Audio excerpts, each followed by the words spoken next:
ny dera sy ny laza ary ny voninahitra dia atolotra ho an'ilay raina ny lanitra sy ny tany fa ny fahasoavany kosa amin'ny alalan'ilay zanan'lahy tokana dia jesosy kristy dia atobany amponao ka rehefa manazava ny fisainana ny fanamasina dia atsapa fiadanana ianao ary zany fiadanana zany dia tononona amintsika tsiraray avy ny fiadanam-poa dia jesosy kristy irery no afaka manome an'izay dia ahoana ny afana matsapa zay dia rehefa mandalo toejavatra faran'izay sarotra eto amin'ity fiainana ity izay verinao hoe tena mafy be dia zao omeny jesosy zay fiadanan'izay ary izay mahatonga an'jesosy hoe tsy taka ny fanomeny zao tontolo zao ny fiadanana fanomeny ity tontolo ity dia fahasambarana zay mielona fotsiny ihany ary iny le tediavin'ny olona foana fa rehefa mifandray amin'ny kristy ianao ary tena miaraka aminy dia atsapan'izany fiadanana izany.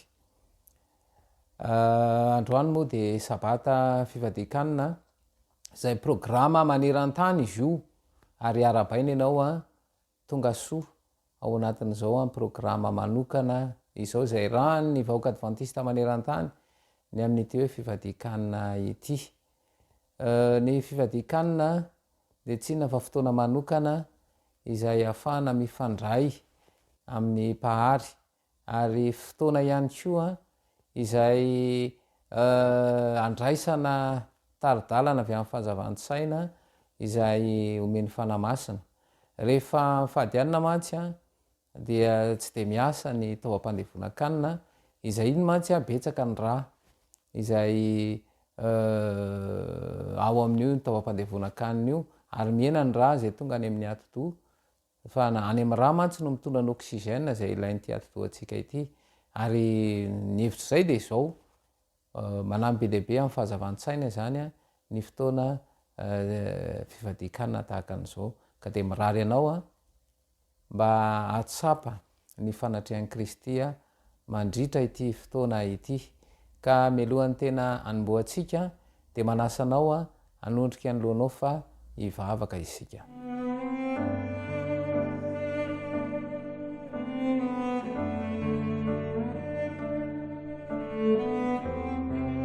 Rainay izay ny an-danitro ianao lay raina ny lanitra sy ny tany tombotombo mpanjaka ny mpanjaka mahaifanjavatra rehetra atolotray ho anao rery ihany ny dery sy ny laza ary ny voninahitra mandrakizay ny tsy fahafehezana ny fisainana ka mahatonga anay anoto enoatra ianao angatahana fifonana aminao zany ankehitriny. Misaotra anao jesosy satria omenao indray zao fotoana fiaraha-mivavaka izao dia anisan'izany moa tafiditra anatin'ny fotoanan'ny fifadian-kanina izahay ny angatahana aminao dia ny mba hifehezanao ny fisainanay mba hifantoka ary ny fahazavan-tsaina avy amin'ny fanainao masina no anjava ny fisainanay afanay mafatra ny sitraponao ary tario zay anaiky izany ka iseho amin'ny fiainanay any voninahitra ao tononona sy angatahana amin'ny anaranao jesosy kristy nivavaka. Amen.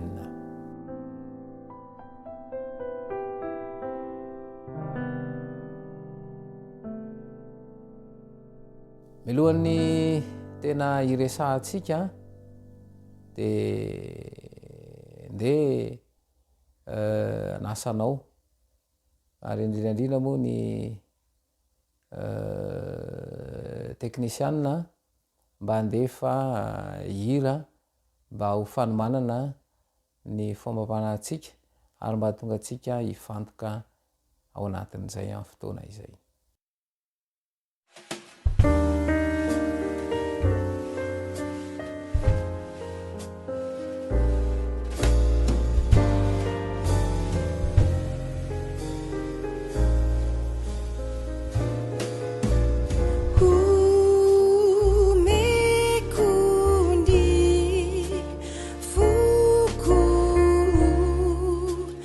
Juvina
tiako.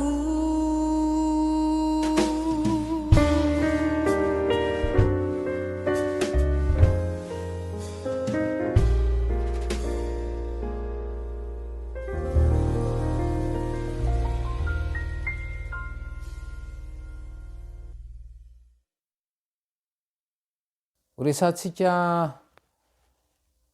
amin'izao voalohan'izao ary a ny mahakasika ny hoe herin'ny vavaka. Ahoana marina ity mivavaka ity ary inona no atao a rehefa mivavaka. Andeha aloha jerentsika ny fomba namoronana ny mpahary a ny olombelona ao amin'ny Genesisy 2:2-7. Genesisy 2:2 ny 7 dia izao ny vaky ny teny. Genesisy 2:2 7.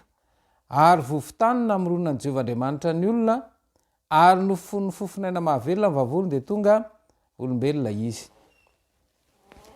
Ny fomba namoronana ny mpahary ny olombelona izany a dia tamin'ny alalan'ny vovotany izay ny volavolaina.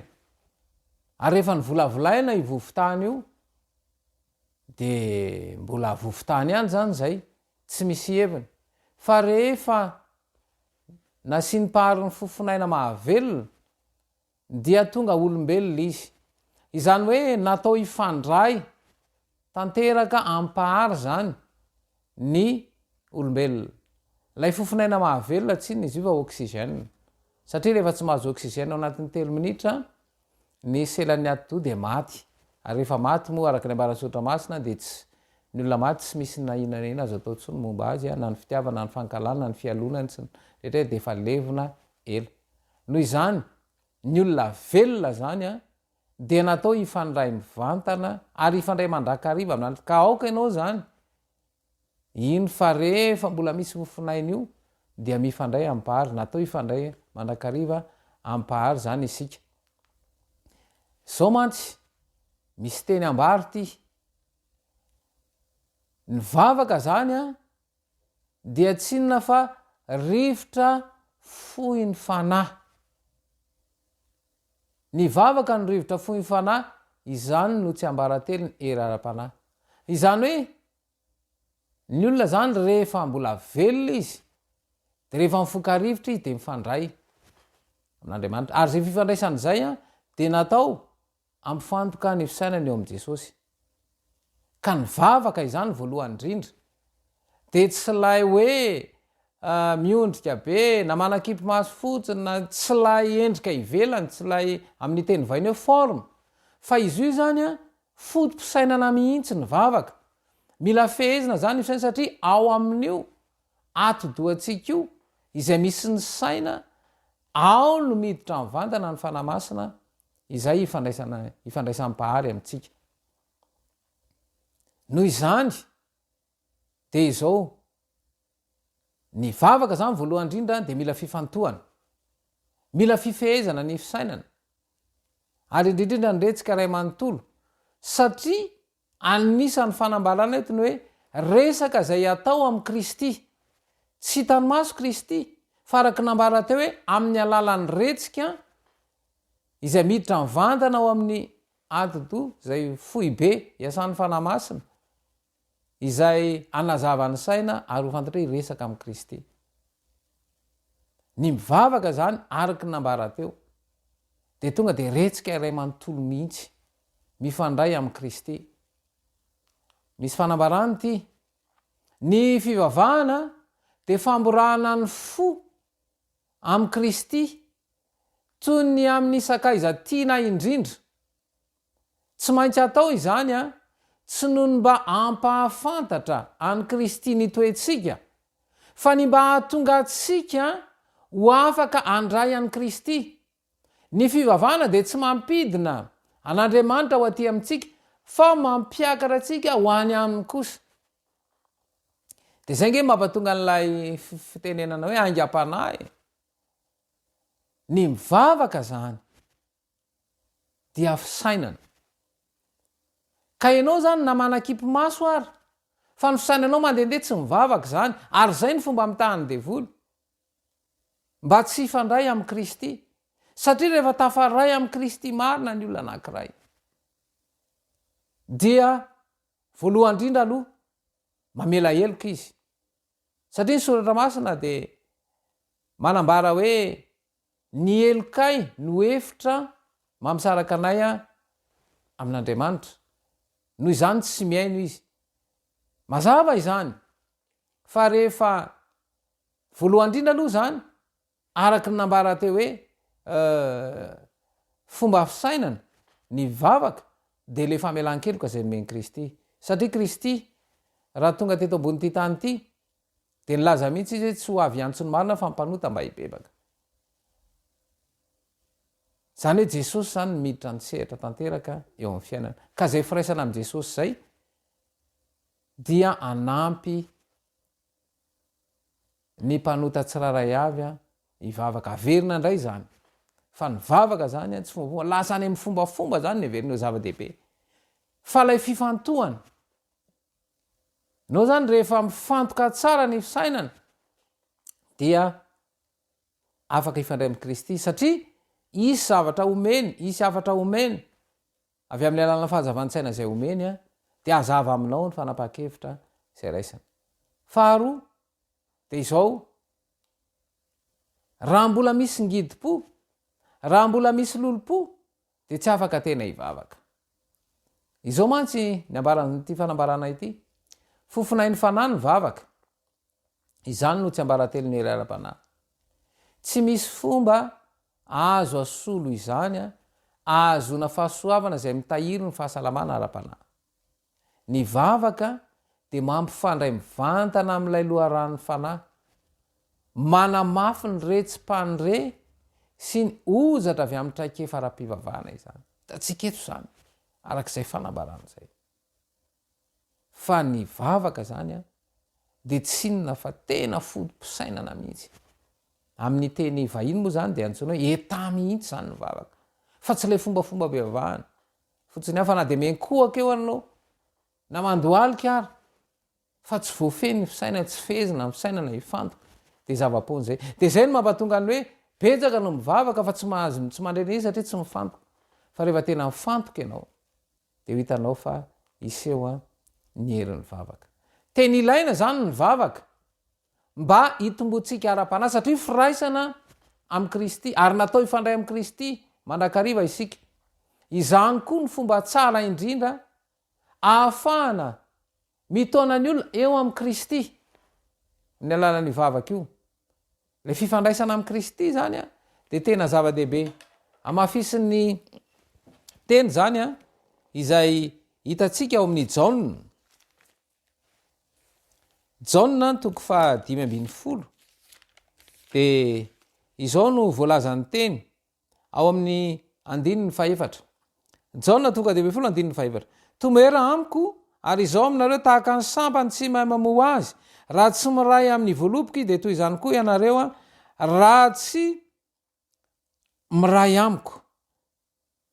Izao ny voaloboka, ianareo ny sampany izay miray amiko ary izao aminy dia mamoha be izy, fa raha misaraka amiko kosa ianareo dia tsy mahay manao na inona na inona. Mazava izany fanambarana izany,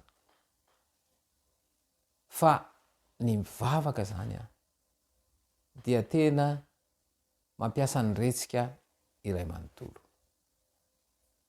Zao no fanambarana ao amin'ny Romanina toko 5:9. Romanina toko 5 ny 9:20 dia zao no vaky ny teny ao amin'ny Romanina toko 5:9. Ary toy izany koa ny fanahy no mamonjy ny fahalementsika, fa tsy fantatsika zay vavaka tokony ataontsika, fa ny fanahy no mifona amin'ny fitarainana tsy azo tononona. Tatsika eto zany ilay izy, fa tsy fombafomba, fa tena miditra an-tsehatra mihitsy ny fanahy, mifona mpanota ny olombelona rehetra, mpanota ka mampanota arak'ilay teny hitantsika teo, dia tsy afaka mifandray amin'ny Kristy amin'ny alalan'ny vavaka raha tsy mahazo an'le famelan-keloka. Ary am'izay fotoan'izay de isy vokany ary ahery tokoa ny vavaka. Betsaka mantsy reo hoe vavaka mafana de zao mirehadrehitra sy ny tena miteny kanefa ratsy voavela heloka, ratsy madio ny fo, de tsy ho tafaray amin'i Kristy na oviana na oviana. Satria araka ny matoe ny vavaka dia resaka zay atao amin'i Kristy. Mifampiresaka amin'i Kristy ary ny dikany hoe rehefa avy mivavaka zany ny olona anankiray de mandray hafatra satria mandray hafatra avy amin'i Kristy satria anome hafatra ho anao izy. Lay fahazavantsaina, lay fahadiovantsaina zay omena izany de ahatongana azava tsara ao an-tsaiko hoe zao ny iraka ampanaovana. Fa tsy misy an'izany hoe avy niona tamin'i Kristy de hoe hiady mivady. Tsisy an'izany hoe avy niona tamin'i Kristy de hifamaly aman'olona. Ny anton'izay de zao fomba fotsiny lay fivavahana amin'izay fotoan'izay. Fa rehefa avy mivavaka zany araka nitetsika hoe mifandray amin'i Kristy de anome zavatra anao Kristy de zay ny ilaina hoe lay fahazavantsaina ahafahana mahafantatra ny sitrapon'i Kristy ary ahafahana manatanteraka izany. Noho izany tena zava-dehibe mihitsy zany ity mivavaka ity satria dia fifandraisana tanteraka am' Jesosy Kristy izany. Andeha hoitohizantsika ary la hivaky teny amin'io herin'ny vavaka io de ny ao amin'ilay jauna zay novakitsika teo, jauna tonga de 10 de vakitsika eo amin'ny 15. De zao no vaky ny teny. Jauna tonga de 15 zao vaky ny teny. Izao ny voaloboka, ianareo ny sampany, izay miray amiko ary izao aminy dia mamobe izy fa raha misaraka amiko kosa ianareo de tsy mahay manao na inona raha misy tsy miray amiko de arina eny ivelany tahaka ny sampany izay malazo ary angoniny izy ka tsipy any anaty afo dia omay. Ny fitaka ataon'ity tontolo ity zany de tsy mitarika ho amin'ny firaisana amin'i Kristy. Ary zay mihitsy fitaka ataon'ny devoly. Fa raha tafaray amin'i Kristy marina amin'ny alalan'ny vavaka de isy hery manokana izay ho voaray. De miteny amin'izay ny 17. Raha miray amiko ianareo ka mitoetra ao anatinareo ny teniko de angatao zay tianareo na inona fa ho tonga aminareo izany. Ary izay zany hoe ny antom-bavaka zany de tokony miainga amin'ny teny fikasana. Izany hoe rehefa manokana fotoana ianao zany ivavahana ifandraisana amin'i Kristy de mahazo teny fikasana ary miainga amin'izay lay antom-bavaka. Satria mazava tsara zany zao lay tena averiko vakina. Raha miray amiko ianareo ka mitoetra ao anatinareo ny teniko de zay vao mitoy hoe dia angatao. Fa matetika zany ny olana ny mampatonga ny olana anankiray anao antom-bavaka de zay mahatonga ary tena tsy mety mivaly mihitsy zany vavaka zany satria zay ny ambaran'ny Sotromay diso fangataka. Ka eto zany de zay lay mivavaka zany de tsinona fa fotom-pisainana izy io. Voalohany indrindra aloha fifantona satria retsika ray manontolo ny resaka rehefa mivavaka. Fa tsy le fomba fotsiny hoe tsy maintsy mandohalika, tsy maintsy mitsangana na mipetraka na manakipy maso fa mila fehezana ny fisainana. Mila fehezana zany ny fisainana hifantoka. Ary rehefa voafehanao zay de zao iresaka amin'i Jesosy ianao rehefa avy eo. Ary rehefa avy miresaka amin'i Jesosy de omeny fahazavantsaina. Ary ampahafantariny mivantana hoe izao ny tokony atao. Ary amin'izay fotoan'izay de isy vokany. Angatao izay tianao na inona fa ho azonao izany. Ka ao anatin'ity fotoana fiaraha-mivavaka izay ho ataontsika ity dia azo antoka ianao. Ny amin'izay koa de andeha ara mena fotoana ivavahana. Ka ianao zany any toerana misy anao amin'ny naizanaiza toerana misy anao amin'izao fotoana izao de omena fotoana zany ivavahana. Arak'izay taridalina zay mena teo zao. Aoka hifantoka, aoka angina daholo ny zavatra rehetra, vonoy ny finday fa aoka hifantoka ianao ao anatin'ity fotoana zay anasananao ivavaka ity. Ka mandritra ny minitra maromaro no ivavahanao any amin'izay toerana misy anao de manasanao ivavaka de tondony ambavaka ny teny rehetra izay no resahana teo.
miditra ao anatin'ny tena loha hevitra amin'izay zany sika zany zao de hoe mivavaka araky ny afatry ny anjely telo, mivavaka araky ny afatry ny anjely telo. Hitatsika tamin'ilay teo aloha zany lay fomba fivavaka na ny fivavahana, misy fahavonona tsy-saina izany ary misy fifantohana satria andray afatra, isy afatra izay tiana ho tanterahana. Ka izao na manao ahoana na manao ahoana alehiben'ny fiaikana atrehanao de izao lehibe lavitra noho izany Jesosy Kristy izay miaro ny mpanota tsirairay avy. Miara-miaika isika ary miara-miaina fa miatrika fahaverezan-kevitra tanteraka ny olombelona rehetra manerina n'izao tontolo zao, ary tena misy toe-javatra faran'izay manahirana an'izao tontolo zao. Raha tsika miatrika ny arety mandoza Covid izay misy fiatraikany amin'ny ekônomi maneran-tany, tonga indray ty ny ady ny Rosia sy Ukraine zay efa misy fiatraikany amin'ny firenena maro.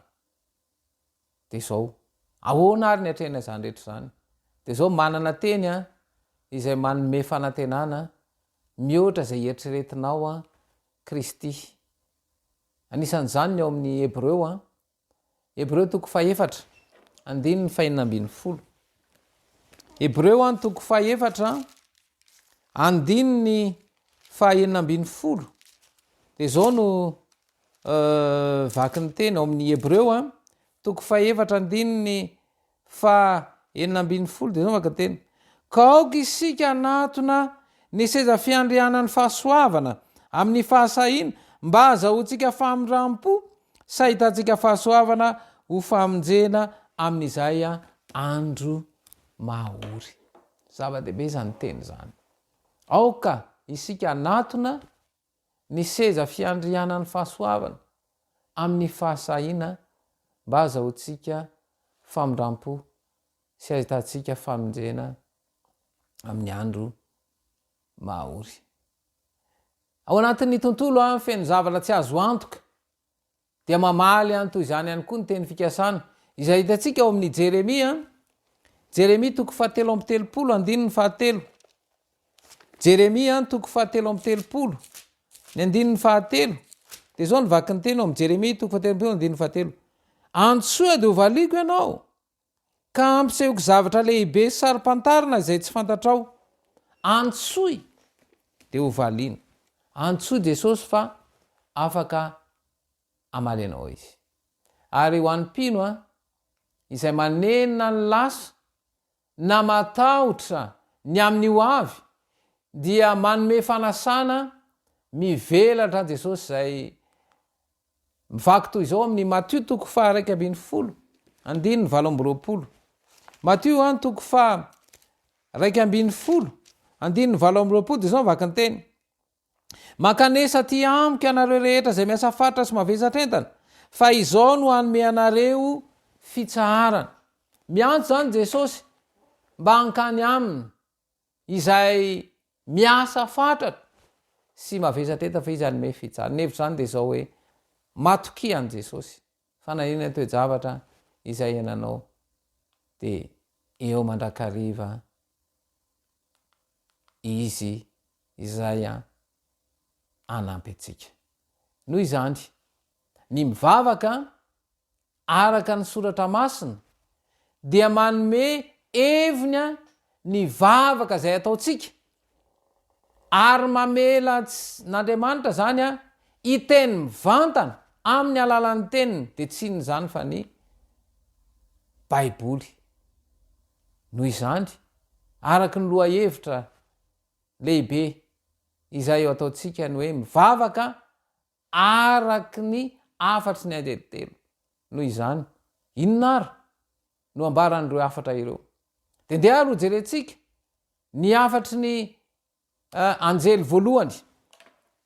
Ka raha vao miresaka ny afatry ny anjely telo isika de ao amin'ny apokalipsy 4:20 no misy azy.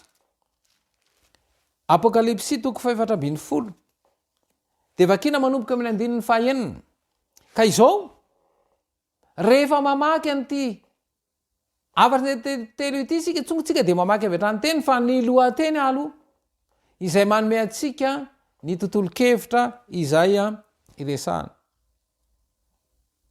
De zao ana ny lohateny ao amin'ilay soramandry: ny amin'ny anjely telo izay nitory, ny amin'ny anjely telo izay nitory sy ny fahasambaran'izay maty ao amin'ny tompo ary ny andro fijinjana. Izany hoe raha vao miresaka zany ny amin'ny afatsy ny anjely telo de ireo zavatra telo ireo zany resaka ao. Ny afatsy ny anjely izay nitory manambara zany sy ny fahasambarana izay maty ao amin'ny tompo ary eo indrindra mantsy ny mampanahy. Fa betsaka zany kristianina matahotra ny ho faty kanefa de ampara mazava tsara fa zay maty ao amin'ny tompo dia itsangana rehefa ho avy Jesosy ary ny andro fijinjana. Andao ary ovakitsika ny afatsy ny anjely voalohany eo amin'ny 9 sy ny 7 zay zany ny afatsy ny anjely voalohany. Ary hitako fa indro nisy anjely iray koa nanidina teo avoan'ny lanitra nanana filazantsara manak'izay ho toriana amin'izay monina ambonin'ny tany sy amin'ny firenena sy ny fokom-pirenena sy ny samy hafa fiteny ary ny olona rehetra, nanao tamin'ny feo mahery hoe matahora'Andriamanitra ka ome voninahitra izy fa tonga ny andro fitsarany ary miankofa eo anoloan'izay nanao ny lanitra sy ny tany sy ny ranomasina ary ny loharano. Zava-dehibe zany izany afatra hoentin'ny anjely voalohany zany. Ary zay indrindra afatsy ny anjely voalohany, faharoa ary fahatelo, fa tsika mantsy miteny afatsy ny anjely telo fa misy ny afatsy ny anjely voalohany, afatsy ny anjely faharoa ary ny afatsy ny anjely fahatelo. Fa ny voalohany aloha zany zao ny resahantsika dia nanana filazantsara mandrakizay izay ho toriana. Ka izay ne lay zavatra toriana lay filazantsara mandrakizay de tsy ina fa Jesosy Kristy nanaiky ho faty amonjy ny mpanoty.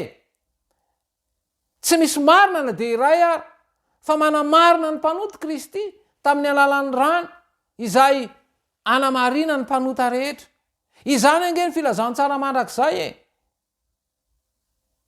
Kristy no ivon'ny filazantsara rehetra. Kristy no ivon'ny afatra rehetra. Kristy no ivon'ny fampianarana. Misy karazany roa zany ny fampianarana. De ny fampianarana mifototra eo amin'ny Kristy izay tenena amin'ny teny vahiny hoe enseignement christocentrique. Fa misy ndray ny fampianarana izay mifototra amin'ny fotom-pampianarana. Izay raha vao tsy mitandrina de tsy mahita ny Kristy fa ireo fotom-pampianarana ireo no lasa zava-dehibe. Kanefa Kristy no fototry ny fampianarana rehetra. De le filazantsara mandrakizay izay no ambara sy toriana torysy ambarao Jesosy Kristy. De toy izany lay teny toriana amin'inona izy ny olona ambonin'ny tany sy ny firenena sy ny fokom-pirenena rehetra samy hafa fiteny. Ary nanao tamin'ny feo mahery hoe lay hoe feo mahery tsy inona akory tsy hoe le mirehadrehatra be le miteny mafy le misy karisma be fa lay feo mahery de le herin Kristy ao anaty anambara. De inona lay fanambarana? Dia hoe matahora'Andriamanitra ka ome voninahitra izy fa tonga ny andro fitsarany ary miankofa eo amin'ilay zay nanao ny lanitra sy ny tany sy ny ranomasina ary ny loharano. Matahora'Andriamanitra. Ny vanim-potoana misy atsika ne tsisy matahotra an'Andriamanitra zany. Izao nge famonoana olona matsiraviny mangalatra zao zany mamitapitaka zany ary betsaka ny olona voafitaka. Ny mpivady tsy mifankahazo ary misy ara misara-panambadiana. Ndray aman-dreny sy ny zanaka tsy mifankahazo, tena tsy mifankaty. Zany zavatra zany ane. Mifanohitra amin'ilay hoe ahoana ny afataro rehefa mpianatra eo dia ny fankatiavanareo. Tsisy fatahoana an'Andriamanitra intsony ny olona. ary tsy matahotra ny anao ratsy. Lainga zany moa dia ohatrany mandeha ho azy satria ohatrany tsy maninona le mandainga nefa ambarany soratra ambarany didi folo fa aza mandainga. Fa izao mifangaro ny enatra, ny fahafahambaraka sy ny tahotra an'Andriamanitra. Ny zavatra tahoran'ny olona zany zao dia hoe afa-baraka ny tany aman-monina fa tsy ny tahotra an'Andriamanitra. Ka mila averina zany ary zay ny hafan'izay voalohany fiverenana ny fatahoran'Andriamanitra satria efa matahotra an'Andriamanitra dia ho tonga amin'ny tena fibebahana marina. Satria ny vanim-potoana misy atsika fa hoe tonga ny andro fitsarana. Dia izao amin'izao vanim-potoana misy atsika izao zany mandalo fitsarana ny olombelona. Ka io fitsarana any an-danitra io fa tsy eto amin'izao. Ka izao raha vao tsy matahotra an'Andriamanitra dia ho zava-doza ny amin'izay fitsarana izay. Fa ny fitsaran'olombelona natahoana izay hoe matahotra ny hafa-baraka sy menatr'olo, zany ny tena zava-doza amin'ny olona, menatr'olo hafa-baraka fa ny tahotra an'Andriamanitra tsy tafapetraka. Ary ny tena zava-doza dia ity fiankofana ray ity. Dia ndao jerentsika ary fa eto zany ny teny ny anjely voalohany matoran'Andriamanitra ka mivonahitra ka miankofo. Dia misy fiankofana anankiray ity ao amin'ny Apokalipsy 3:10. Apokalipsy 3:10 vakitsika manomboka amin'ny 9-9.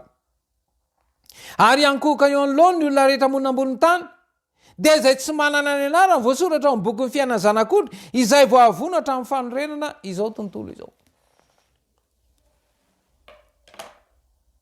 Dia voly koa zany dia mitady ny olona iankoka eo aminy. Ka izao lay teny teo hoe ny olona rehetra monina ambonin'ny tany. Zay aloha zany mpanota rehetra io. Fa eto zany dia misy miteny. Dia izay averiko re mandeha ilay izy, lay teny aloha averina vakiny mba ho azontsika tsara. Ary ankoka eo anoloany ny olona rehetra monina tany dia izay tsy manana ny anarana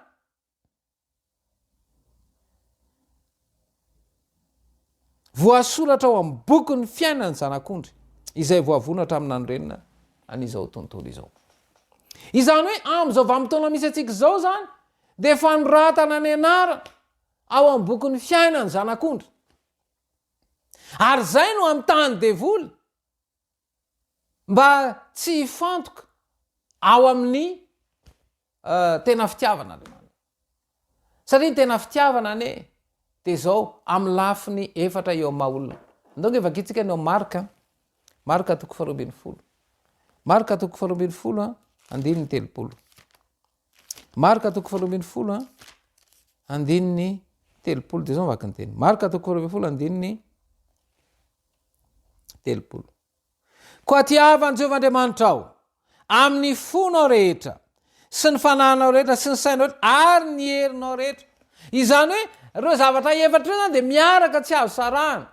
Tiavan'i Jehovahandriamanitra ao amin'ny inona?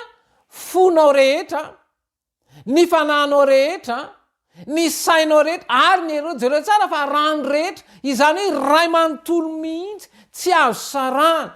Ny fonao rehetra, ny fanahinao rehetra, ny sainao rehetra ary ny herinao rehetra. Jereo tsara zany fa le fitaka ataony devoly amin'izao amin'itony dia tsy mifantoka ataony variana. Varim-bariana amin'ny zavatra hafa dia tsy mifantoka tsy zavatra voaray. Ka io zany dia zao le fitaka ataony devoly mandrebireby amin'ny zavatra maro samihafa. Tsisy eon'ilay fitiavana. Ka ny hafan'izay voalohany zany dia miverinao fangatahorindrina le fiankofana. Satria misy fiankofana anankiroa, na miankoka eo amin'ny devoly na tena miankoka ao amin'ny Jesosy Kristy. Dia ny fiankofana zany dia io koa fodim-pisainana. Arak'ilay vavaka izay ndresantsika tao am-piandohana. Fa ny vavaka dia fodim-pisainana mifantoka ary mila tena mifantoka. Dia ny miankoka eto ihany koa dia zao rehefa mifantoka ianao afantoka ao amin'ny Jesosy Ray Aman-tolo, zay ny atao hoe miankoka. Fa tsy ilay hoe iny fa miondrika be dia tena miankoka ka tsy zay. Fa ny miankoka zany dia mampifantoka amin'ny alalan'ny fitiavana. Zay le ko tiavan'i Jehova Andriamanitra ao amin'iny fonao rehetra. Zany hoe fonao rehetra any daholo. Ny fanahinao rehetra any daholo, ny sainao rehetra any daholo.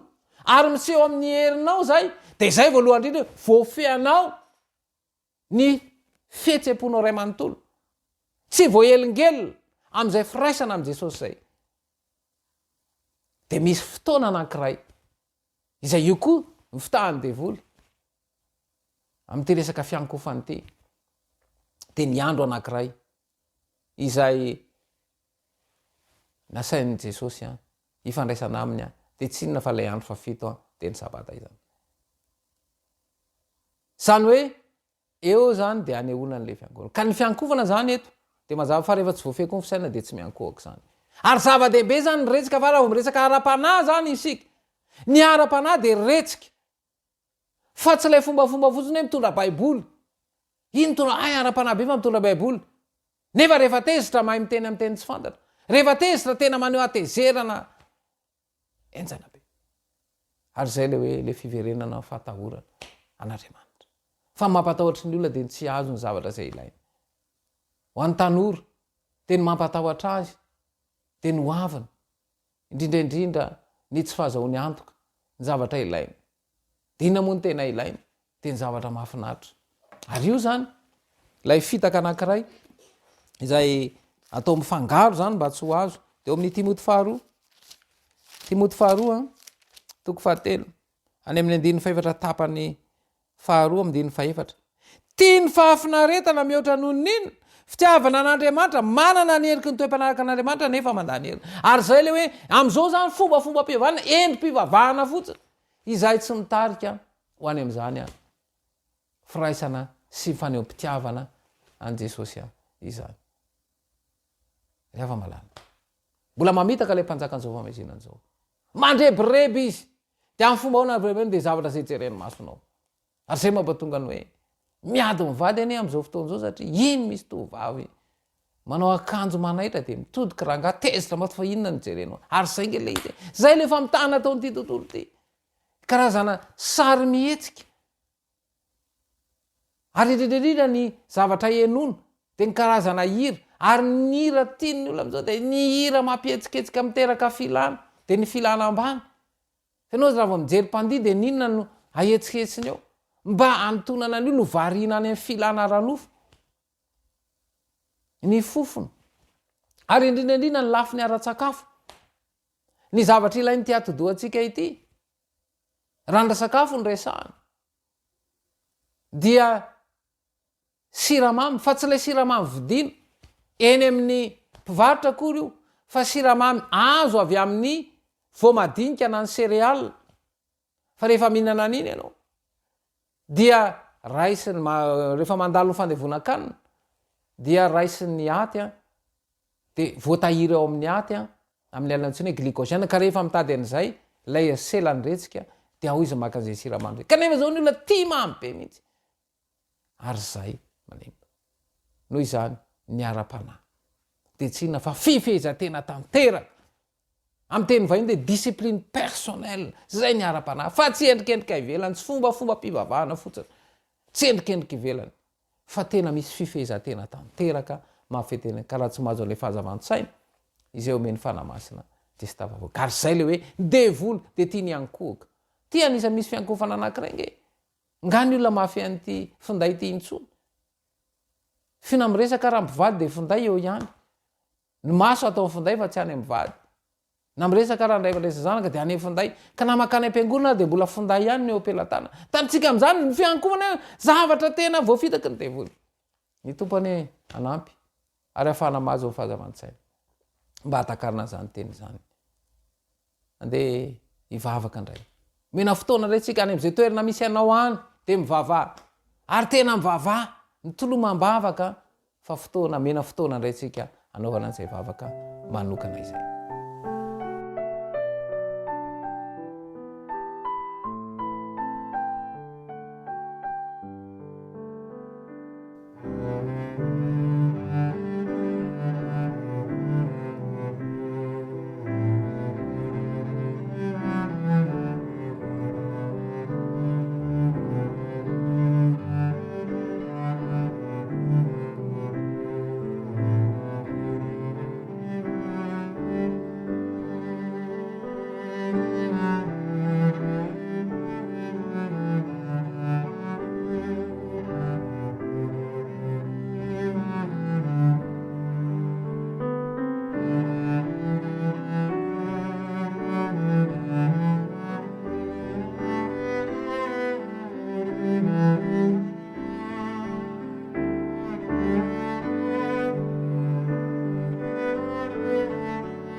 ny fo mampitondra fahorina ireo babony manjo mampaniry asambarana sy fiadanam-po tosatry azanana elatra soaiany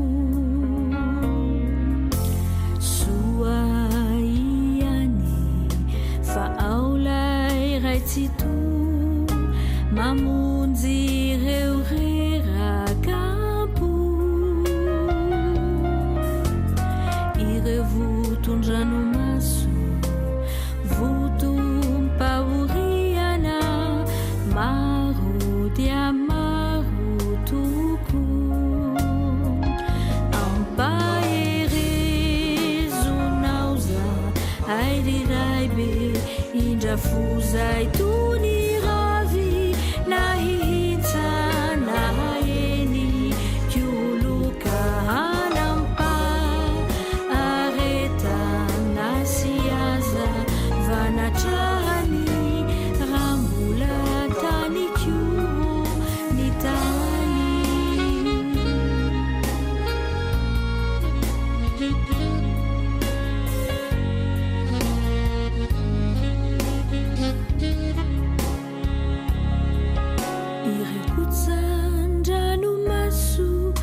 ranomaso mpahorina dia votondranomaso ranomaso mpifaliana mahatsapa fa tsisy anarana azona famonjena afa-tsy anarany Jesosy Kristy soaiany fa aolay raitsy to mamonjy ireo rerakampo ireo votondranomaso votompahoriana maro dia maro toko ampaherezonao za airiray be indrafozay tony ravy nahihitsana eny kioloka hanampa aretana sy aza vanatrahany rambola tany kio ny tany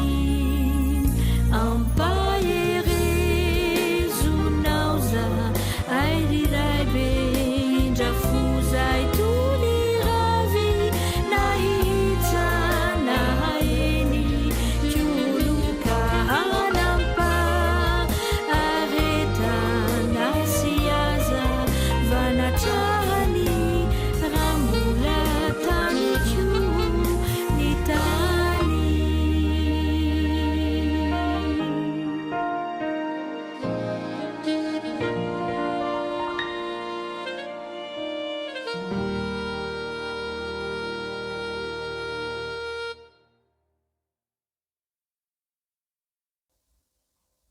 tonga eo amin'ny afatsy ny anjely faharoa indray zany isika zao ny afanjely voalohany moa le resana teo dia ny fiverenana eo amin'ny fahatahorana ny pahary ary indrindra ny fiankofana eo anoloany zay nanao ny lanitra sy ny tany fa ny devolo koa mamitady zay iankoko eo aminy dia feziny amin'ny alalan'ny fitaka amin'ny fitiavan-drendrarendra fitiavana ny filany zao tontolo zao dia ny filana ranofo zany noho izany misy akony mihitsy ity afatry ny anjely faharoa ity izay hojerentsika amin'ny apokalipsy toko 7:15 sy ny apokalipsy toko 8:15 apokalipsy toko 7:15 ary nisy iray koa dia anjely faharoa nanaraka ka nanao hoe ravarava Babilona lehibe izay nampisotro ny firenena rehetra ny divainy fahatezerana noho ny fijangajangana toyatsika amin'ny andininy amin'ny toko 7:15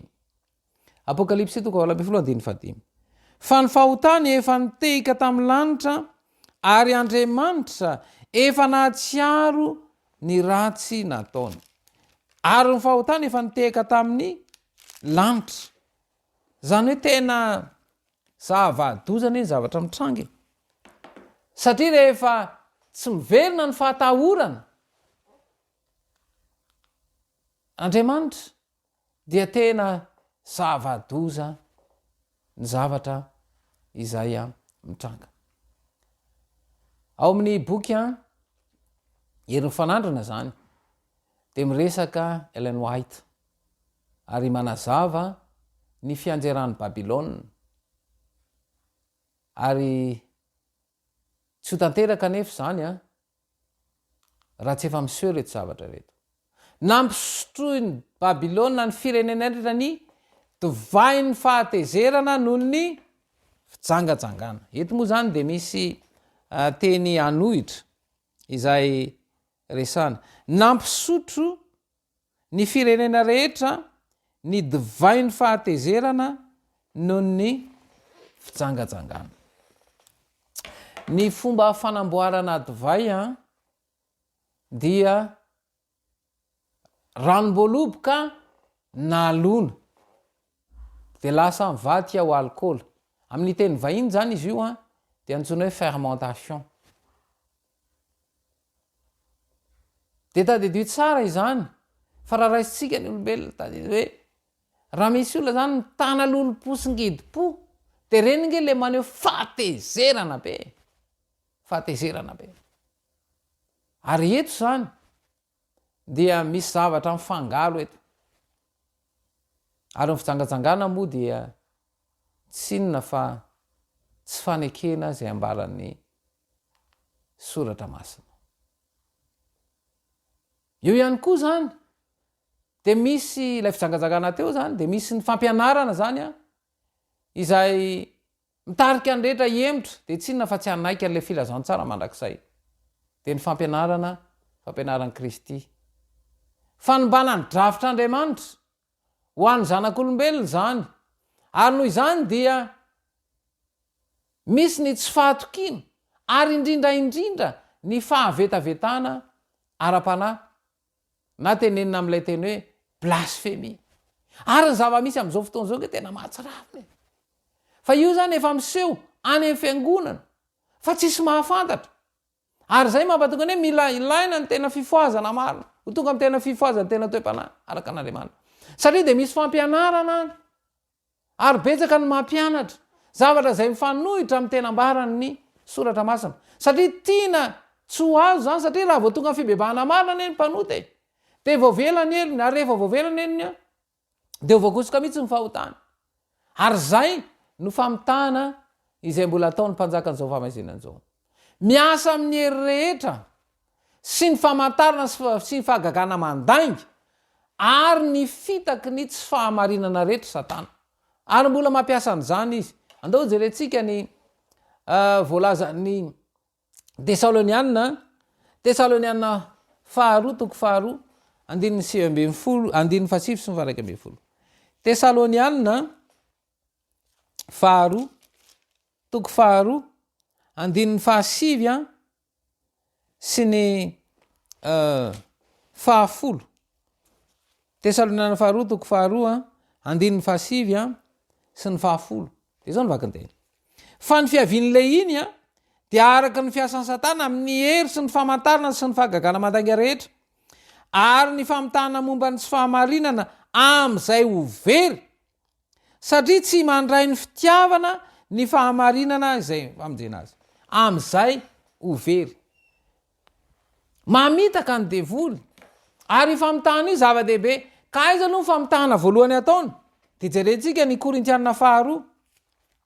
Korintianina faharoa toko fahaefatra Korintianina faharoa toko fahaefatra dia ny andininy fahatelo sy ny fahaefatra de zao vaky ny teny Korintianina faharoa toko fahaefatra ny andininy fahatelo sy ny fahaefatra de zao vaky ny teny fa raha miafina ny filazantsara de miafina am'izay ho very izany ary zay le teny tany am'le novakitsika atao amin'ny Tesaloniana faharoa teo ho very raha miafina ny filazantsara de miafina am'izay ho very zany ahoana moa le hoe miafina de zao tarihana ho amin'ny filana zao tontolo zao le hoe tia ny fahafinaretana mihoatra noho ny fitiavana an'Andriamanitra de zay le famitana atodika any amin'ny filana ara-nofo filano fahafinaretana mitady fahafinaretana zavatra mahatsiravina ne no azahoana fahafinaretana zay ny tetiavin'ny olona ny fampijaliana olona dia mahazo fahafinaretana ary zany zavatra zany asan-devoly ary ny asan-devoly amin'izao fotoana izao dia tena mahatsiravina mihitsy fa famonoan'olona io ane tamin'ny andron'ny romanina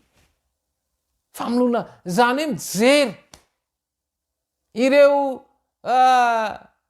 olona ho vonoina viravirain'ny liona mahatsiravina ane zany dia faly dia mioraka zany zavatra zany dia amin'izao fotoana izao ny asany ratsy rehetra asan-dala raha maheno ny vaovao amin'izao fotoana izao dia zay voaka gazety dia misy famonoana feno abibiana olizany manao an'izany ary zay indrindra lay fanobana ny drafitr'andriamanitra ho an'ny zanak'olombelona potena ny fotom-pisainana ary ao mihitsy ny devolo miditra ao anatin'io mba hatonga ny olona tsy ho tonga amin'ny tena fibebahana marina dia zao atao tsy azo aloha ny ambarany soratra masina ko raha miafina amin'ny filazantsay dia miafina amin'izay ho very zany dia iza reo very reo andininy fahaefatra ao amin'ny korintianina fahaefatra korintianina fahaefatra ny andininy fahaefatra zao izay noajambain'ny andriamanitra zao tontolo zao dia ny sainy tsy meno izany hoe noajambain'ny andriamanitra zao dia ny sainy ao mihitsy ane izy ny miasa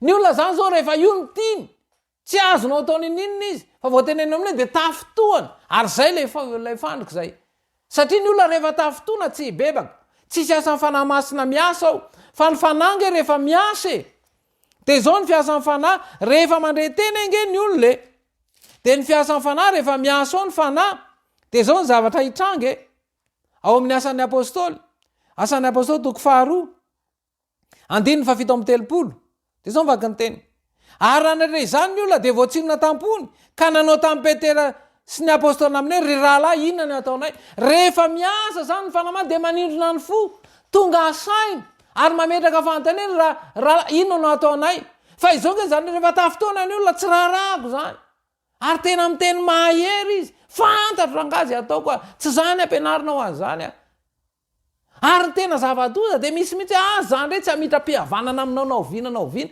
kristianina nefa zany ary zay le fitaka ataony devolo zay le babilôna izany nampianatra an'izany tao amin'ny fiainana kristianina hoe aza mamela eloka zany kanefa mila famelan-keloka fa betsaka ny kristianina tsy famela eloka tsony tana loloposingedipo ary tazomina fitaka zany mbola babilôna zany ary betsaka mbola tavela ao babilôna kanefa eto zany dia hoe rava babilôna lehibe izay nampisotro ny divay ny fahatezerany sy ny fitsangazana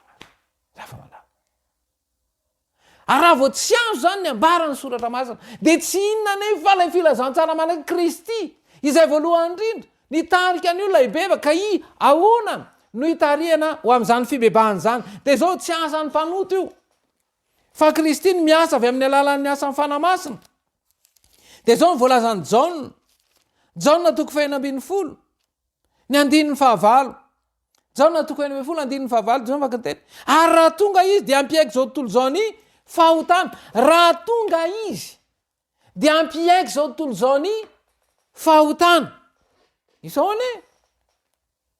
ane fa inona moa ny nanorenana an'izao tontolo zao dia izao ao amin'ny jaona filazantsara asan'ny jaona toko 1 andininy 7 izy no naharina ny zavatra rehetra ary raha tsy izy dia tsy nisy naharina ny zavatra ary izao na dia iray ary izy no naharina andininy 7 tao ny tena mazava zay mahazava ny olona rehetra tonga amin'izao tontolo zao teo amin'izao tontolo zao izy ary izy no nanaovana izao tontolo zao nefa izao tontolo zao tsy nahalala azy tonga tany amin'ny azy izy fa ny azy tsy nandray azy zay zany le famitahana ataony devolo lay manajamba ny saina mba tsy hanekena ny jesosy izay jesosy rery ihany no mitondra famelan-keloka tsisy olombelona tsisy mpanotana dia iray ary azahoana famelan-keloka ary zay nge le famitahana fampianarany manimba potehana mihitsy lay fomba fisainana mba tsy azony lay fampianarana araka ny soratra masina hoe raha miafina amin'ny filazantsara dia miafina amin'izay hery zay nahajabainy andriamanitra zao toy zao dia nisainy tsominy mba tsy hipisahan'ny filazantsara ny voninahitry kristy zay endrika andriamanitra satria nofononazaka ny endrik'olombelona ny endrik'andriamanitra ny olombelona rehefa tafiditra io dia potika sy rava zany io tsy mifankaty mpovady zany moa dia tena zava-doza mihitsy ny fiainana ka mila averina amin'ny laony zany dia manambara hoe ravarava zany fafahoany zany fa tsokony tsy anakery intsony satria ny anjey fanety voalohany dia matahorana andriamanitra ka mivonahitra ary miankofo eo an'lohan'izay nanao ny lanitra sy ny tany ary ambara amin'izay ny fanety faharoa ravarava babilôna fa nahoana mbola miaino anaty lolompo satria ny olona zany raha mbola manana lolompotsingidi-po tsy ho tafiditra ao zany zany afatra zany satria tsy afaka hiasa ny fanamatiny fa ilay fanahy mamitaka no ao ary tsy afaka hitondra fiovana izany noho izany asan'ny fanatanteraka ny atongavana ny tena fibebahana marina ary zay mahatoka ny zavatra teny ilay ny fiangonana indrindra sy maika indrindra dia ny atongavana amin'ny tena fifoazany tena toe-panahy araka an'Andriamanitra fifoazany tena toe-panahy araka an'Andriamanitra fa indrisy fa mangalatahaka ny olona miendrika ivelany lamody reny dia verina zay dia tena hoderain'ny olona ka rehefa mialy reny zavatra eny ary inona ny zavatra eo ary zay le famitana ataony devoly lay fahafinaretana omeny ity tontolo ity mba tsy ho tonga amin'ny tena fibebahana fa dia hiankina amin'izany hoe zao mahafinaritra zao mety amiko ary tafiditra ao anatin'ny fiangonana ny fahavetavetrana ary amin'izao nge mitsangatsanga zany tena tsy menatra ary tsisy matahotra n'izany fitsangatsangana zany satria kedzainy ilay fitiavam-pahafinaretana kedzainy devoly ilay fodi-pisainana ao amin'ilay filana ary io tsisy samy teny mihitsy hoe zange nitsangatsanga ary nananao ratsy ary tsisy samy bebaka zany ary tsisy samy teny nefa nisotra masina zany fa zay mitsotra ny fahotany no azo famelan-keloko famboamboarina ao ka zay le fitaka ataony devoly ka mila asan'ny fanamasina zany ao amin'ny jaona toko 1:20 jaona toko 1:20 dia vakina ny 13:20 jaona toko 1:13 fa raha tonga ny fanahin'ny fahamarinana dia izy no hitaridalana eo amin'ny marina rehetra zany hoe sampanota ary tsisy marina dia fa rehefa tonga ny fanahy dia hitaridalana amin'ny marina io fahasan'ny fanahy io zany ary zay mahatonga ny fanahy dia ny fanahy masina dia miasa ao fatry ny atodohantsika ao amin'ny teny malagasy moa dia androna ny eto fa rehefa tenena amin'ny teny frantsay io dia le front dia ato zany misy hoe lobe frontal dia ao zany misy fatra cortex ary miditra ny vantanao ny fanamasina ary ao le anadombony devoly dia zay domboiny amin'ny zavatra ivelambelany mahafinaritra ny maso mampilendalenda fofona manitra matsiro ary indrindrindra ny fikasiana mahafinaritra te hifamihamihana na mipovady ane zany ny tsy mpivady dia mifamihana zavady aiza moa ny tsy hisy ny fitsangatsangana satria tsy vadinao zao no fihinanao tsy vady zao no oroana misaotra ny covid aloha fa nandravan'izany ny covid zay any lafitsara ny covid iny satria zany zao tena manala an'izany ka lay fombafomba ampiarahamonina zany dia manamora ny amin'io fihetsika ratsy io rehefa malala ravarava babilôna lehibe izay nampisotro ny divain'ny fahataizerana miasa amin'ny hery rehetra satana miasa amin'ny hery rehetra izy ary zao maneho fahamantarana sy fahagagana mandainga ary ny fitaky ny sy fahamarinana rehetra satana noho izany avela hiasan'ny fahadisokevitra ny olona rehetra mba in'ololainga ary ireo zay tsy nandray ny fitiavana ny fahamarinana izay aminjena azy dia ho tafiditra ao anatin'izany tonga tany amin'ny azy izy fa ny azy tsy nandray azy ndao jerentsika ny tesalonianina faharoa toko 2:1 tesalonianina faharoa toko 2:1 zao vaky ny teny tesalonianina faharoa toko 2:1 koa izany no ampanantenan'Andriamanitra ny fiasan'ny fahadisokevitra amin'ny nolonainga ny fandenganana tsotra misy zavatra ilaiko kanefa tsy afaka atao dia mamoron-dainga afaky mantaiteraka an'izany dia lasa fisainana zay rehefa aveo dia lasa lainga mandainga kanefa ny mandainga dia ambarany soratra masina fa andidy folo misy dia miteny fa aza mandainga noho izany asainy devolo manda ny fampitandremana momba ny afatry ny anjely telo a ny fiangolana.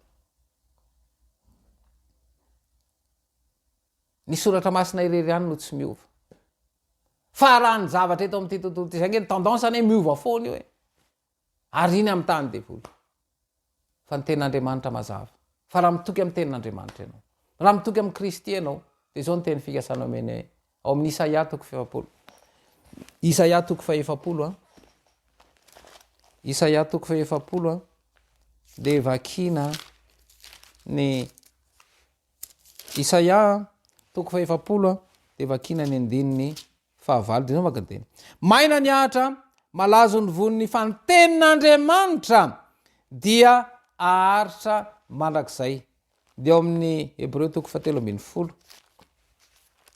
Hebreo toko fahatelo ambin'ny folo andininy fahavalo Jesosy Kristy no tsy miova omaly sy anio ary mandrakizay. Ny tenin'Andriamanitra tsy iova, Jesosy Kristy tsy iova. Aorino amin'ny Kristy ny finoana sy ny fanantenana. Aza manaiky efa ambara fa rava Babilôna lehibe. Aza avela seho tsony zany. Ary zay ny fanamarinana ny finoana. Dia tsino fa ny faneonao ny vokatr'ilay fandraisana an'ilay filazantsara mandrakizay izay tia niseho amin'ny fiainana.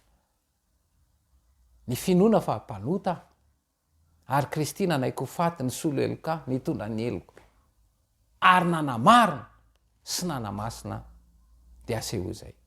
Ny finoana dia tsy inona fa fatokina amin'ny zavatra tena fanehoana zavatra asehoy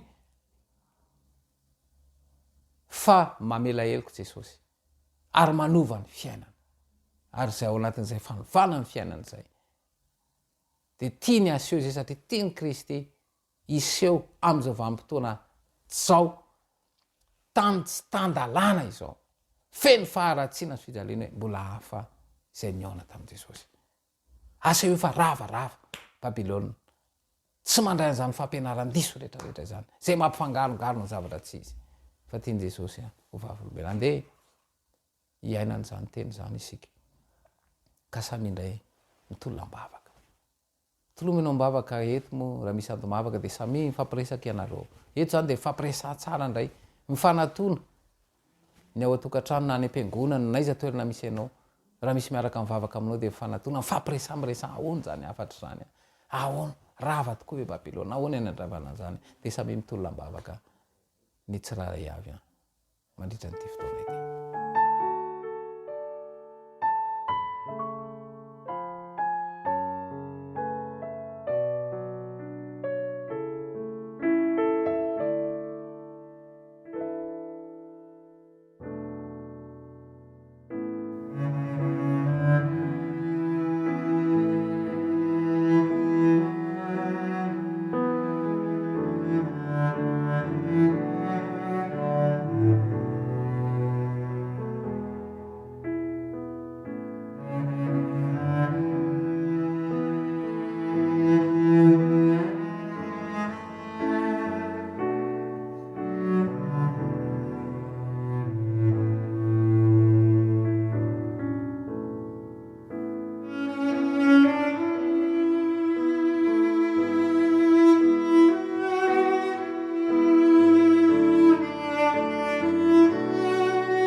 Miditra eo amin'ny afatry ny elo fahatelo zany sika zao fitinina kely aloha zany ny afatry ny elo voalohany dia matahotra an'Andriamanitra ka ome voninahitra izy miankofa eo anoloana zay nanao ny lanitra sy ny tany.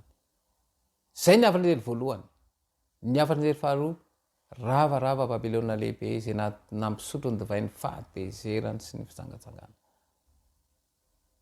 Ary miditra amin'ny afatranjery fahatelo isika zany zao izay ao amin'ny apokalipsia toko 7 izay vakitsika apokalipsia toko 7 vakitsika manomboka amin'ny 9 zao mivaky ny teny. Ary nisy iray koa dia anjely fahatelo nanaraka ireny ka nanao tamin'ny feo mahery hoe raha misy miankohoka eo anoloany bibidia sy ny sariny ka mandray ny marika eo amin'ny andriny na amin'ny tanany dia izy koa nisotro ny divainy fahatezeran'Andriamanitra izay nahidina tao anatin'ny kapoky ny fahatezerany tsy miaroaro zavatra sady ampijaliana amin'ny afo solofara eo anatrehan'ny anjely masina sy eo anatrehan'ny zanak'ondry izy.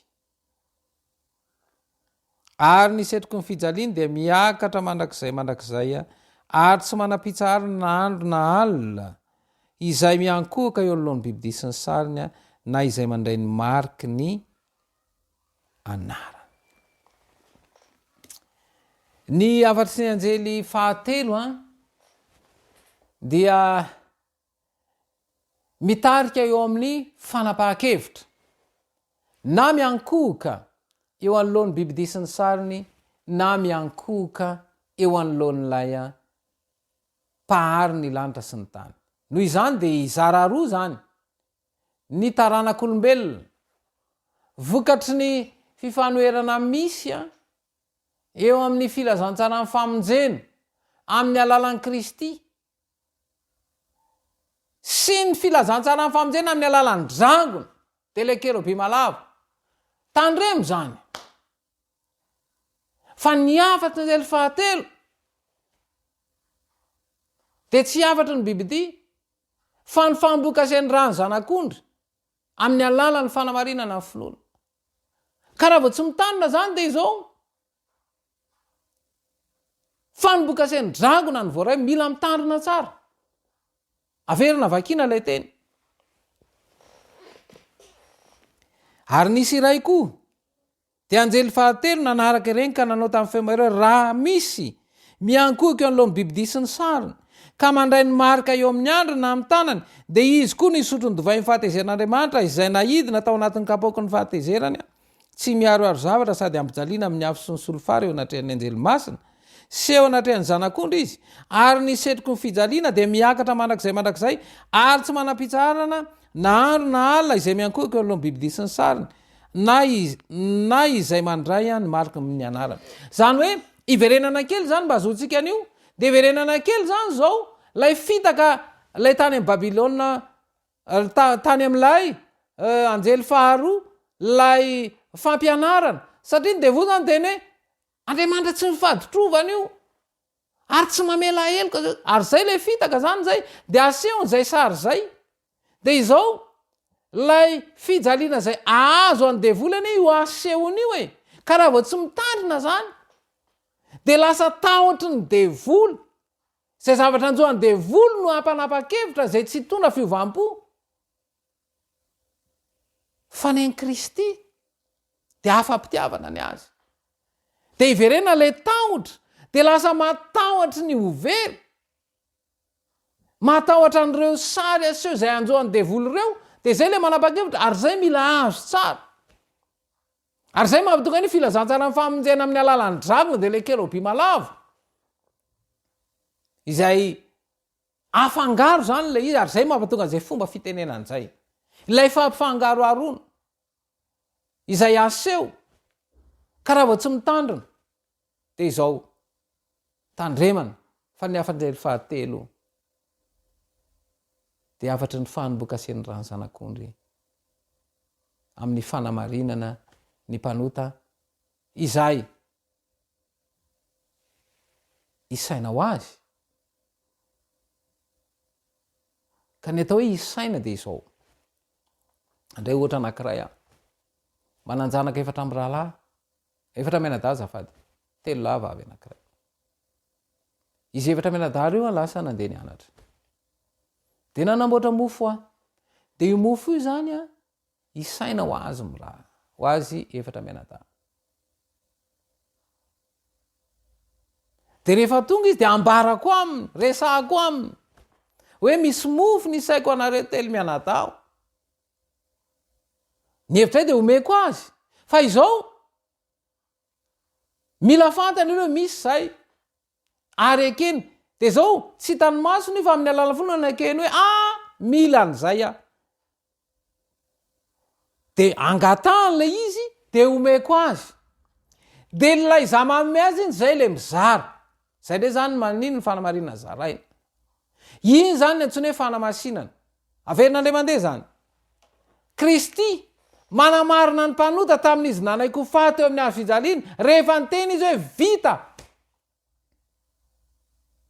milohan'ny hafatesany zany elan'ny ainy hoe vita ny iraka nampanaovina azy ny anolotra ny ainy andatsaka ny rano famelan-keliko ary anana ny zomana marina ny mpanota ka izao ny mpanota na iza izany na inona nina eloka vitany na inona ny efa hotany de zao ny saina ho azy zay ary eo mantsy ny tsy azo tsara ny amin'le fanamarinana ny finoana eo ny tsy azo mihevitra zany le hoe ny saina de tonga de raisiny hoe efa ny sain'i Kristy io kanefa le izy mila atao ahoana mila angatanao ny meo ala izy ary mila raisina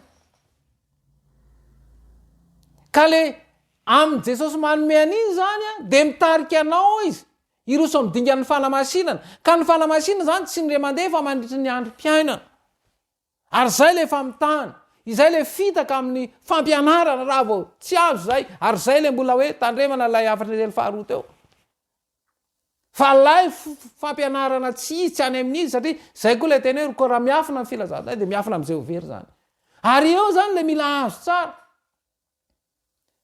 de ny finoana koa nefa misy vokany de andao verenantsika am'izay lay fanamaritana ny finoana ao amin'ny Hebreo 1:12 Hebreo 1:12 de vakina ny andininy voalohany de ny lohateny eo de zao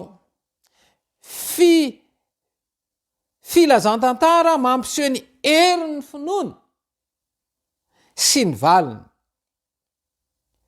andininy voalohany ary ny finoana ny fahatokiana ny amin'ny zavatra antenaina fanehoana ny zavatra tsy hita raha vao miresaka finoana izany de reto zavatra efatra reto no miseho anatiny ary ny finoana no fahatokiana ny amin'ny zavatra antenaina fahatokiana ny fahatokiana de efa ato amiko fa apetraka le zavatra antenaina izay zany le fahazavan-tsaina omenfanao hoe io le zavatra antenaina tsy mbola hita amin'ny maso io fa manantena zavatra antenaina nge mbola tsy hita amin'ny maso fa antenaina ho tanteraka de hoe fanehoana ny zavatra tsy hita ny fanehoana koa eto amba le zavatra tsy hita de tsy na le aseho zany hoe ty zavatra antenaina ty aseho ary ny fanamarinana finoana zany de hoe mino fa voaveloko de aseho izay nge ny zavatra nyseho tam'ty vehivavy azy ola tanana njangajanga ity ny faritseho sy mpanoa dalàna sy le olona zany io ndre de voatorabaty ho faty io androany voatorafandrao entiny eny am' Jesosy voalohany indrindra aloha de zao le atezerana sy anatao anatiny ny sainy reto olona nytona le vavy reto de zao rehefa tonga teo am' Jesosy de ny teny eny Jesosy izay tsy nanota taminareo naoko torabata fa tsisy naheno ny teny Jesosy fa vokatry le zavatra feno an-tsaina io de zao de tsy eniny de zay na tonga Jesosy nanohatra teo amin'ny tany na do novan'i Jesosy ndray zany ny fihetsika mba havatariny hoe zao nge ny tiana olazainy voalohany zany Jesosy de zao raha tonga teo le vehivavy janga tsy nitondrony izy ary izy tonga de naneva teo ianao ndray de zao tsy zay fa nanoratra tamin'ny tany izy ary zay hoe mila ny olona zay miaina ny fanamarinana zany de ny maizy azy ray manontolo de ataony miosy ny movoka tanteraka zany ny olona miaina ny fanamarinana ny finoana fa betsaka miaina zany fa mizaozao ary zay le hoe mbola le famarinana isaina ny iainany am'izay fa tsy mbola nandray an'lay fanomezana zay amin'i Kristy zay ahamasina azy dia teny am'izay fariseo mpanodalàna hoe ahoana koa inona koa ty manoratra amy tany ty fa ny zavatra nitranga izay namaky de mivaky teny zay tany teo de zay tsy nanota aminao no kotorabatoazy inona ny zavatra nitranga teny jesosy raha vehivavy ay zareo nanameloka anao tsisy de io jesosy hoe izao koa tsy manameloka anao de mijanony eo am'izay teny zay ny rehetra fa zay zany tsy manameloko jesosy fa mila ekena sy raisina ane zany de ity teny ity am'izay manaraka hoe fa am'izao sisy zao aza manota intso zany ange ny fiainana ny fanamarina de izay zany le hoe lay finoana teo hoe ny finoana de fatokina amy zavatra antenaina manatena fa voavelany eloko fa ny ona zavatra hoe de asehoko am'izay zany satria kristy eo amin'ny efitra masina indrina kehitriny de izao hitatsika teo tamin'ny hafanyreny voalohany fa ny vanim-potoana misy atsika izany dia vanim-potoana izay mandalony amin'ny antsoina hoe lay hoe fa tonga ny andro fitsarana de manjalo ny vanim-potoana fitsarana famodi-pitorana isika zany zao ka izy io any an-danitra ny mandeha misy boky telo zany de ny boky telo ny boky anankiray de izao boky fanoratana ny fitadiana zavatra zay atao isika io zany de misy anjely mitatotra ny zavatra ataotsika ary manoratra an'izay eo ny bokyny fitadidiana de izao zay ny hoe raha tonga teto ambony ty tany ty jesosy nambara fa tsisy marina na de ray ary fa ny fanamarina zay ataon' jesosy koa anamarina ny mpalota fa iza no azo an'izay de izay tonga amy tena fibebahana marina sy miakieloko ny fibebahana de hitatsika teo fa asan'ny fanahy ny fibebahana ihany koa zany de tsy inona fa amteny vainy de hoe eta ihany koa izy io fa tsy hoe fetsepo fotsiny tena fibebahana marina izany dia fahatsapana lalina ao anaty fananota fa tsy hoe tahotriny ho vokany anjoa rehefa avy eo ary zay mahatonga ny maro tsy samy nataon'le izy fa tsy samy miteny fa mantaigna izy satria ny voka de ho afa-baraka raha miteny an'izay ary zay fitaka ataon'ny devoly zay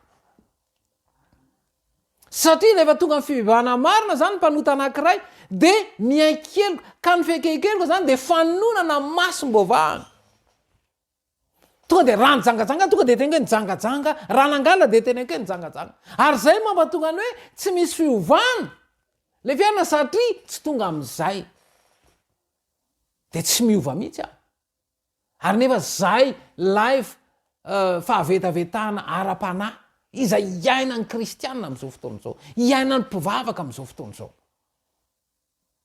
ary zay le hoe izara roa ny tanànak'olombelona amin'ity afrindely fahatelo ity izay tena miaina ny zany fanamarinana amin'ny finoana izany izay misy vokany eo amin'ny toetra fa tsy misy an'izany hoe efa no amarinina fa mbola afaka mijangajanga tsy zany mihitsy ny tiany kristy ambara ary zay le hoe mijanona teo amin'ny fanamarinana izy fa tsy roso raha midinga ny fanamasinana ary zay zavatra zay no tsy azo ka raha vao tsy mitandrina dia mbola tavela ao amin'ilay zavatra manahirana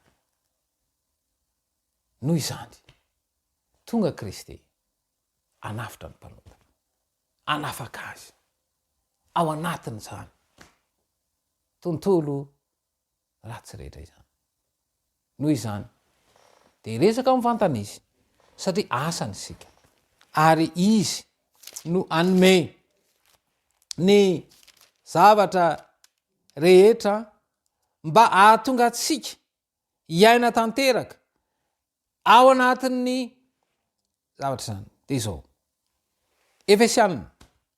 Efesiana toko faharoa Efesiana toko faharoa de vakitsika ny andiny telo ambin'ny folo Efesiana toko faharoa andiny telo ambin'ny folo de vankateny fa ankehitriny kosa ao amin'ny Kristy Jesosy ianareo izay lavitra fahiny de efa nampanekeny rano Kristy ny vanim-potoana misy atsika de vanim-potoana ny fanimbokase ary iza rano reo antoko anankiroa ary sao de voafaritra izay de verena am'izay le boky teo.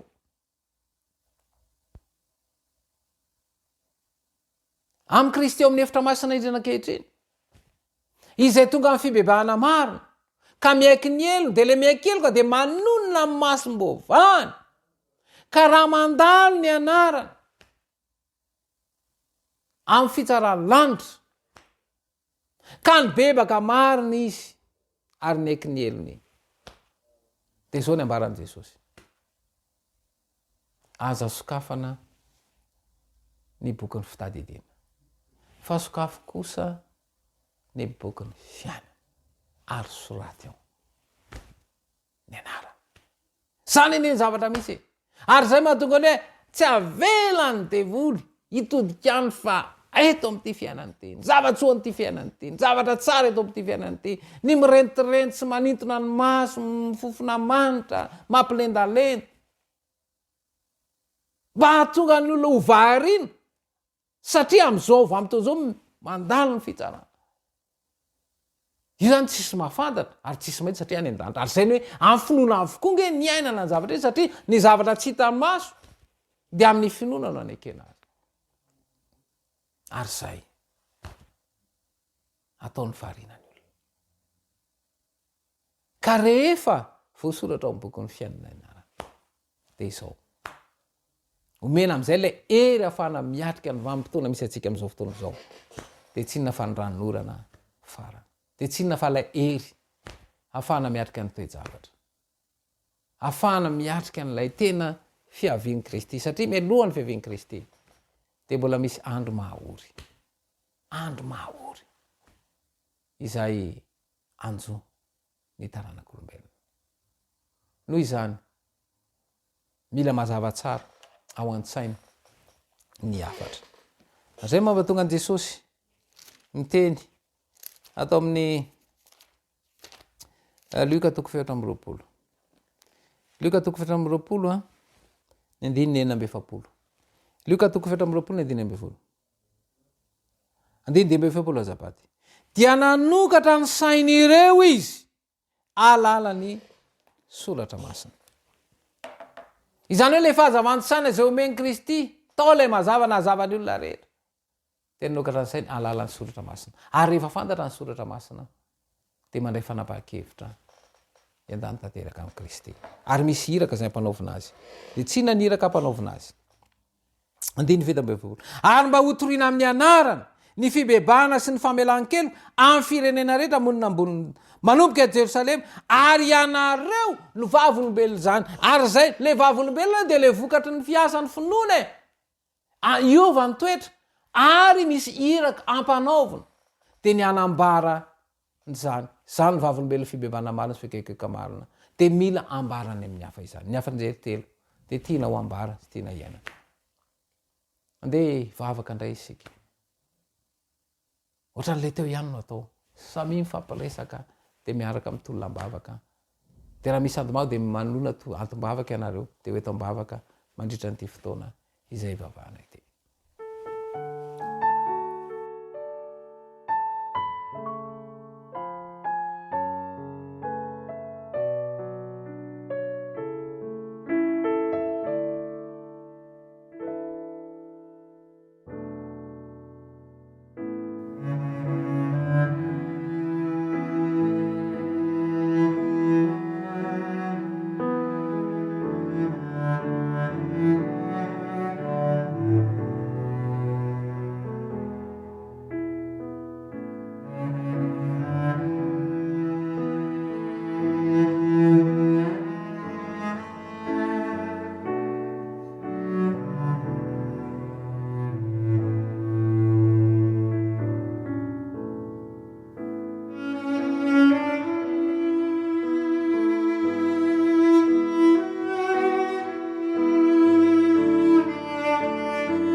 ny dera sy ny laza ary ny voninahitra dia atolotra ho anao reriany riraina nilandra sy ny tany tombotompazanga ny mpanjaka may fanjavatra rehetra ny fanangolena ataon'ny mpanjaka n'izao famazina zao ny fisainanay dia mahatonga anay tsy raiky tsy lamidamiko ho variana ka tsy ho tonga amin'ny tena fibebahana mariny Jesosy toy ny fonay tsiraray ary aoka ho torotoro sy angorakoraka izany ahafahany ho tonga amin'ny tena fibebahana mariny aoka orombanao ampelantananao Jesosy ny fonay fa tena tsy vitanay manolotra azo anao Jesosy tena mitalao aminao gataka aminao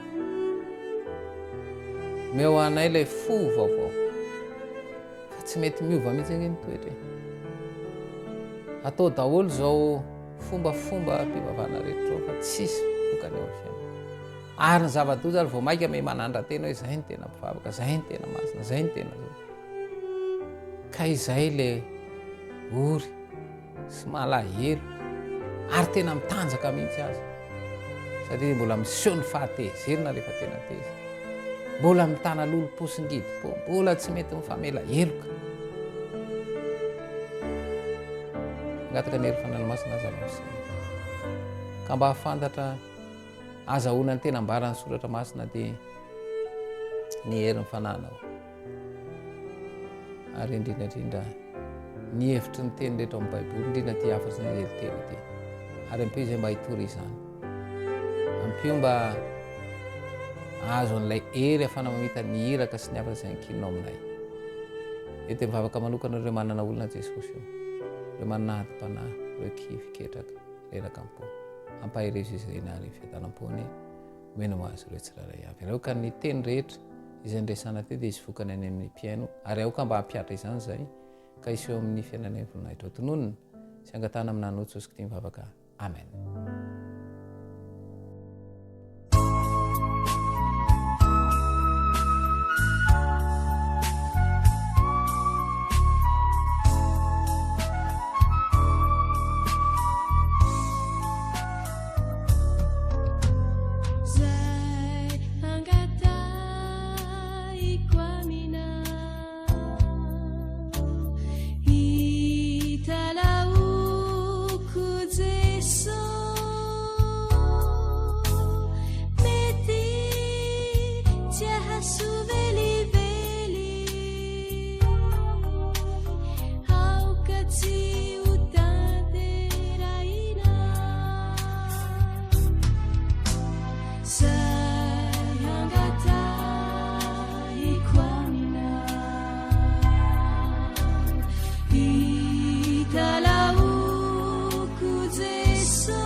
Zay manjo ny fiainako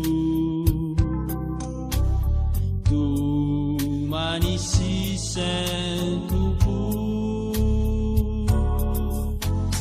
gamba fitsapana izany ino afianao eo anilako izay manjo ny fiainako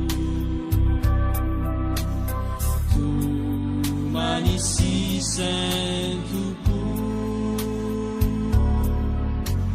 gamba fitsapana izany mino fianao eo anilako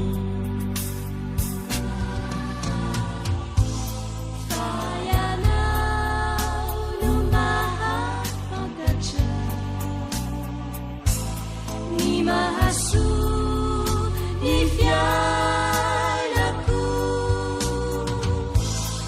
au kai sasi jaga nuat